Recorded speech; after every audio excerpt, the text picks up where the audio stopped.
Bismillahirrahmanirrahim. Cucu-cucu ada yang cium cucunya, ada yang misalnya cucu neneknya mendidik bibi-bibinya yang 15 orang itu kan mati istri. Tapi langsung kasih pembahasan. Di kampung kami bertentangan dengan orang yang tidak Islam. Bagaimana harus hubungan kami sekarang? Biarkan dia dengan agamanya dengan lagu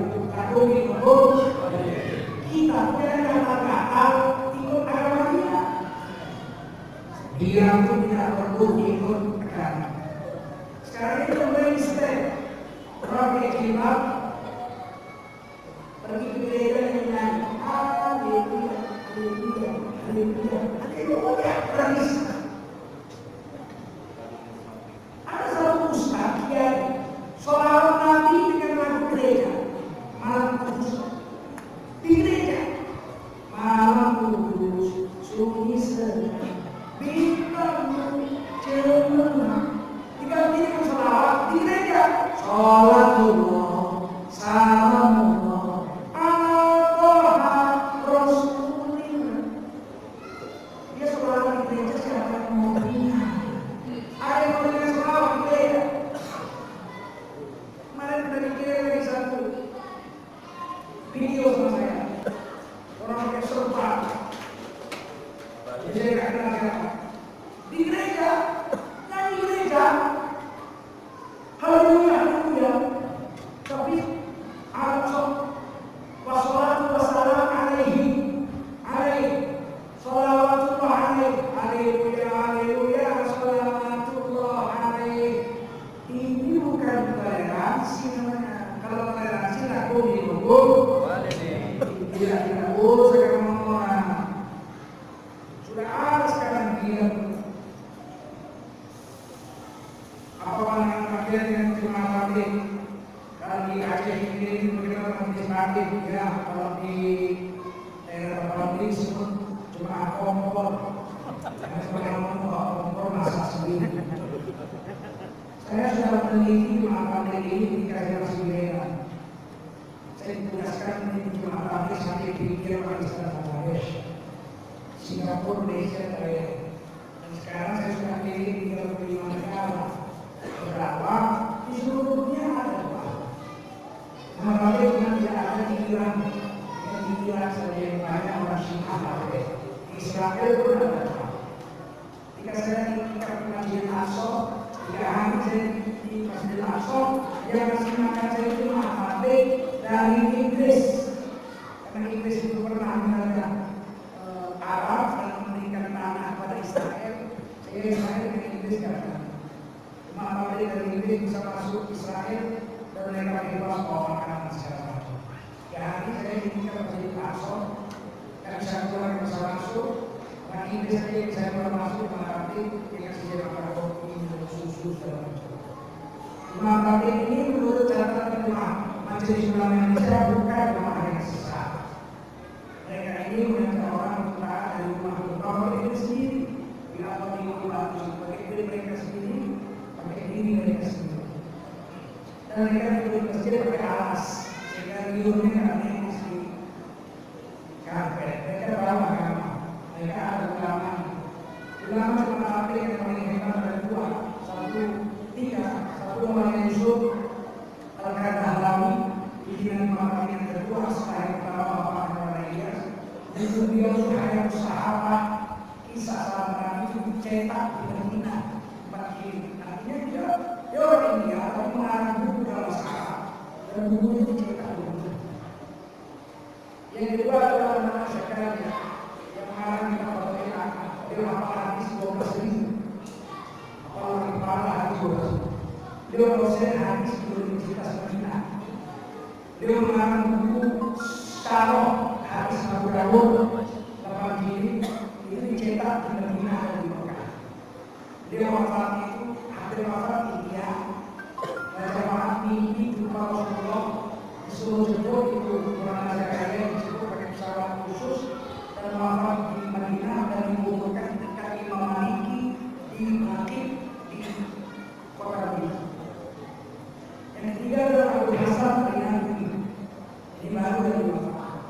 Terlebih hadis hafal 10.000. Dan seluruh ulama sedunia yang ahli hadis pasti punya kaitan dengan Abu Hasan Al-Ash'ari. Dan Abu Hasan Al-Ash'ari ini adalah pimpinan Muhammadiyah yang ahli hadis yang terakhir meninggal ini.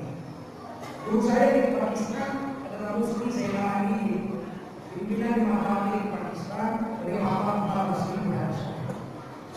Jadi suasana itu yang mahal. Masalahnya mereka itu kotor Pak, masak-masak mesti. Makanya dia dikasih masak, kita yang masak rumah kita kasih dia makan. Betul. Karena tamu itu kan macam dikasih makan 3 hari, betul kan? Betul. Di masjid saya di Jakarta, setiap jemaah tabligh kita nggak masak.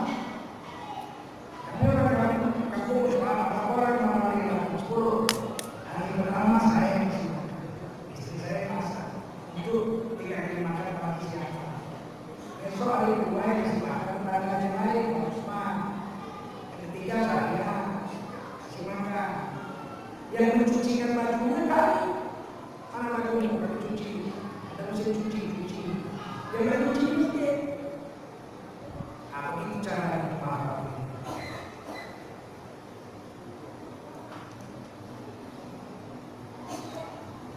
Apapun dalam alasan para pemimpin Islam yang ingkar menangkan iman, menipu rakyat tidak akan mencium bau surga. Pemimpin yang mati dalam keadaan menipu rakyat berhasil.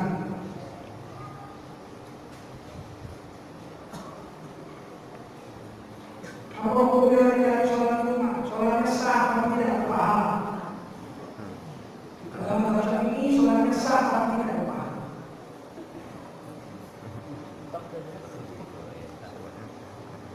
Hadisnya begini, la sholata rijal masjid illa fi masjid. Tidak ada sholat bagi laki-laki yang rumahnya dekat masjid di dalam masjid. Imam Hanafi mengartikan hadis illa itu adalah tidak sah seorang laki-laki dalam masjid. Sholat Jumat. Itu Imam Hanafi. Imam Syafi'i mengatakan tidak sempurna lagi pula tidak sempurna orang laki-laki yang sehat kalau sholat di rumah. Artinya sholatnya sah, tidak berpahala. Tidak sempurna. Polisi mau kerja, masuk kantor sudah pakai topi, sudah pakai baju, sudah pakai pangkat, sudah pakai sepir, sudah pakai sepatu, sudah pakai tali pinggang, lupa pakai celana. Tidak sempurna. Betul. Besoknya pakai celana, pakai baju, pakai tali pinggang, lupa pakai pangkat. Tidak sempurna. Laki-laki yang rumahnya dekat masjid sholat di rumah masjid tanpa usul, usul boleh. Maka sholat itu tidak sempurna. Kata mazhab ini sah. Itu tidak berpahala. Man sami'a minna wa lam yujib min ghairi wudhu fala sholata. Siapa mendengar azan tapi tidak datang ke masjid, laki-laki di sini kalau perempuan terserah, masjid boleh kan, tapi jangan disuruh. Mau ke masjid jangan disuruh, kan, masjid jangan dilarang. Perempuan itu terserah dia. Karena fardu kifayah itu laki-laki juga perempuan. Siapa mendengar azan dan datang ke masjid laki-laki tanpa usul, pada sholatlah. Sholatnya tidak sempurna. Kalau Imam Hanafi mengatakan tidak sah. Paham? Ini adalah Imam Hanafi dalam Majmu' Syarhul Muhammad dikatakan Imam Hanafi sholat berjamaah bagi laki-laki hukumnya fardu kifayah. Separuh laki-laki di kampung ini ke masjid, separuh lagi tidak ke masjid, harus tidak berdosa. Kalau 1.000 laki-laki di kampung ini yang datang ke masjid hanya 4 orang, yang 996 orang berdosa. Sholatnya sah, tapi dia tidak berdosa. Mohon Allah semoga sehingga berikan pemimpin yang amanah, amin. Dan janjinya melakukan perubahan terbaik dalam keputusannya, amin. Dan doakan juga semoga Aceh hidup aman sejahtera, amin. Dan syariatnya, amin. Dan terhindar dari konflik dan segala kekacauan serta amin. Allah ya Rahman. Meskipun sih kita tidak tahu kalau kita soleh kita akan dulu. Ketika terjadi tsunami, saya mau ke Aceh. Beberapa bulan setelah itu sudah aman. Di airport saya dua orang perempuan nenek umur 70 tahun lebih. Dan itu kaki bersih sekali. Saya pikir rajin mereka. Dia lihat saya, anak mau kemana? Saya mau ke Aceh dulu. Dia nangis, ngeri sekali nak tsunami. Biasanya akan ke sana sudah yang ketiga yang mau ke sana. FBI saya lihat kembali mati-matian mengangkat jenazah dengan tentara nasional Indonesia. Cuma saya lihat sendiri TNI bahkan mengangkat sampah itu pakai kaca, pakai kaca. TNI begitu. Apa FBI? Karena saya kesana terus-terusan menjaga tsunami itu.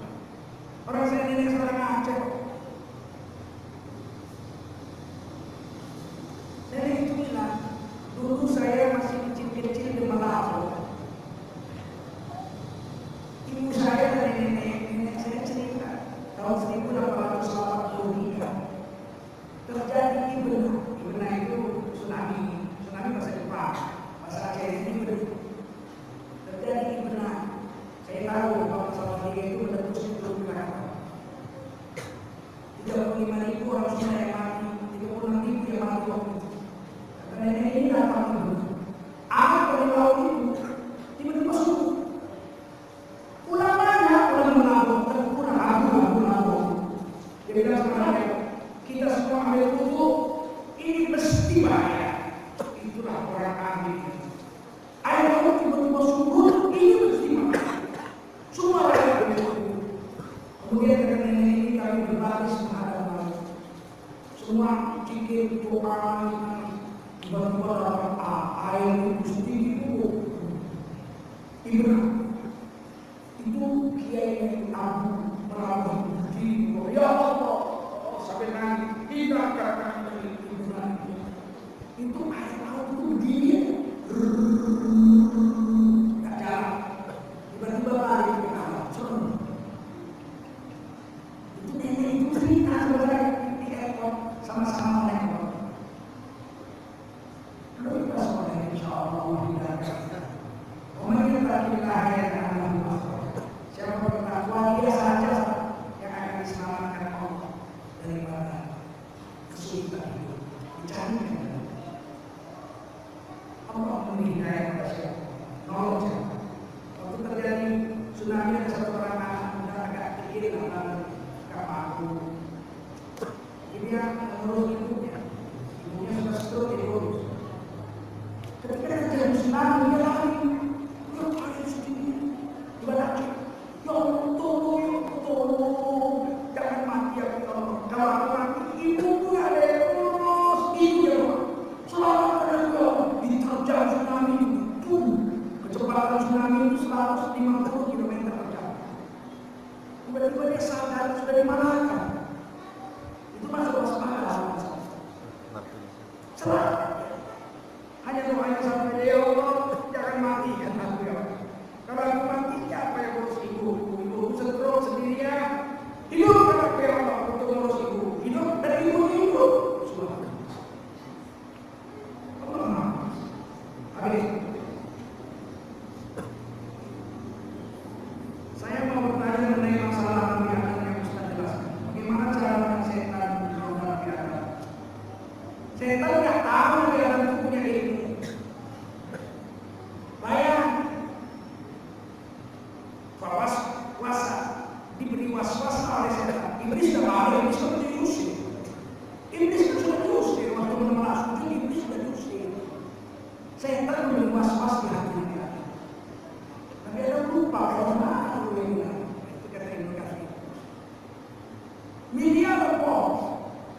Nabi Adam 100 tahun sholat pergi kemana-mana. Kira-kira kalau kita lupa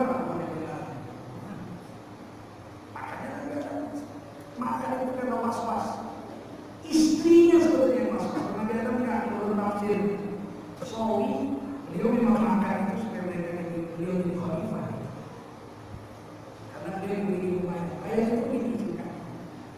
Tahu apa yang dimaksud si pembicara, walaupun berbeda bunyinya dengan yang dibicara. Saya ada sebuah anak Pak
habis kan setengah. Tapi dalam hati Bapak, coba kau habis. Tanpa kau makan Mama. Ini ilmu bayan. Ngerti? Ketika Nabi Adam berjalan, kau dekati kau ini dengan istriku. Nabi Adam sudah tahu, mana ada jangan di sorga. Ada jangan di sorga. Jangan minum khamar. Ini di dunia, di sorga khamar satu sungai. Betul? Jangan kawin lebih dari 4. Di mana? Di sorga orang paling miskin bidadarinya 70.000. Kalau mati syahid bidadarinya 2,5 juta. Mana ada jangan di sorga? Betul?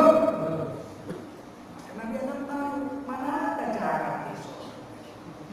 Kalau gitu jangan inilah jalan saya turun dari dunia dari suami maaf. Begitu Pak. Gak tahu apa-apa terus sudah jelas. Jangan coba-coba bilang dia berdosa. Ini tanpa dia. Rupanya akhirat kau bilang aku berdosa. Tidak makan kau apalagi kau. Di dalam kitab Durul Mansum ditulis hadisnya. Pada saat tidak kaya ketika terjadi hari kiamat, maka Nabi Musa menjumpai laki-laki dan mengusahakan pemaaf. Orang lain Musa tampaknya mati. Sekali tampaknya mati. Mike Tyson itu tidak pernah orang. Nabi Musa tampaknya sekali mati. Maka dia lari kejar Firaun karena dia menampak suku Kipti suku Firaun. Maka datanglah Nabi Musa menjumpai Nabi Adam di akhirat. Ini kata Nabi yang kita turunkan semua. Ini adalah Nabi Musa. Betul, saya adalah yang diciptakan Allah langsung, tidak lahir dan akhir itu. Saya yang diciptakan Allah langsung. Nabi Adam. Kenapa kau makan buah? Gara-gara kau makan buah sengsara. Kalau mereka hidup di surga kan itu. Apa kata Nabi? Ini Nabi Musa, betul. Kalimullah yang bisa bicara-bicara sama Allah, betul. Bagaimana kau salahkan aku? Sedangkan aku ini sebelum dijadikan sudah dijanjikan dari khalifah dunia. Disuruh Allah tinggal di surga. Itu kan mujian. Apakah aktor lahir bukan? Ku makanlah supaya kau lahir. Dia Nabi Musa. Itu dari Rasulullah Mansur. Paham? Tapi pertanyaan berat. Saya mau bertanya, katanya kita nggak boleh mengurus agama orang lain. Iya. Kenapa orang non Muslim selalu ingin tahu tentang agama Islam? Kalau ingin tahu kasih tahu, mudah-mudahan dia masuk Islam. Saya itu sudah mengislamkan hampir 200 orang,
nikah, tapi berdosa. Itu ada lagi, bukan kewajiban. Buktinya rata-rata orang Islam itu rata-rata istrinya sama. Betul. Coba boleh bayangkan istrinya tiga. Rata-rata itu rata-rata. Terbiar. Alternatif, contoh ini, istri saya sakit, lumpuh, 7 tahun nggak bisa bangun dan berbantu. Saya sebagai suaminya wajib melihara. Nggak boleh saya cerai, betul kan? Nggak boleh saya buang. Tetap jadi istri saya urus. Tapi saya mau tumpahkan kemana? Maka saya boleh kawin lagi. Tapi istri saya urus sendiri. Beres. Begitu. Sampai 10 pertanyaan itu bisa dijawab. Dia bilang kalau begitu aku masuk Islam. Satu hari saya sedang mengislamkan seorang dokter, dosen. Begitu selesai saya islamkan, kawannya itu, kawannya dokter juga dosen, orang itu. Dia bilang saya boleh bicara dengan Anda, boleh. Ini kan orang lagi makan-makan, syukuran. Boleh itu, belum. Islam itu dikembangkan dengan pedang. Siapa yang gak masuk Islam dibunuh semua. Sehingga akhirnya siapa yang masuk Islam gak masuk dibunuh, akhirnya orang yang menguasai dijajah akhirnya terpaksa masuk Islam. Begitu. Dari mana?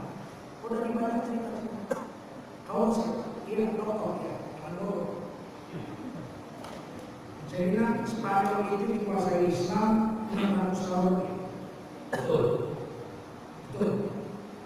Kalau semua orang yang kalah perang itu nggak masuk Islam dibunuh, maka dalam 30 tahun orang yang tidak Islam sudah habis semua. Generasi keduanya pura-pura Islam, betul. Generasi ketiganya juga Islam, generasi keempat Islam, berulang betul Islam. Nyatanya 600 tahun berkuasa Islam di Spanyol. Orang Islam hanya 50.000 orang. Sisanya tetap agama Nasrani, tidak dipaksa masuk Islam. Karena kalau habis Islam tidak boleh dipaksa. India dikuasai oleh dinasti Mongol, Islam itu 700 tahun. Ketika Inggris berjaya, India Islam kalah perang, ternyata Islam di India itu hanya 10-15%. 700 tahun. Kalau yang Islam dibunuh, pada generasi kedua dia ada 100% Islam. Dia pada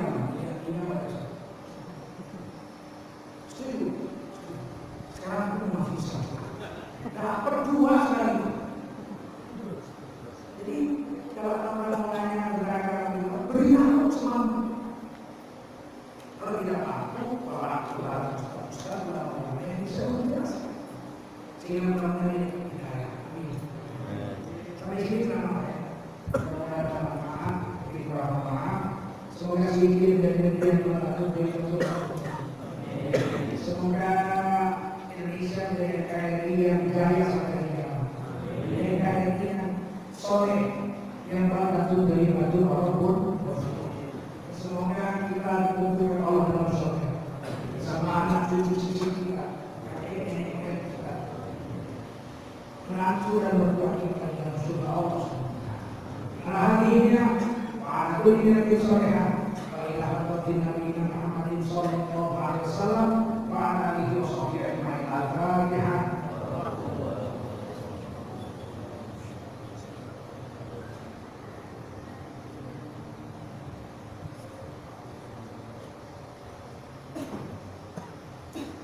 Amin ya rabbal alamin. Allahumma bismillahir rahmanir rahim.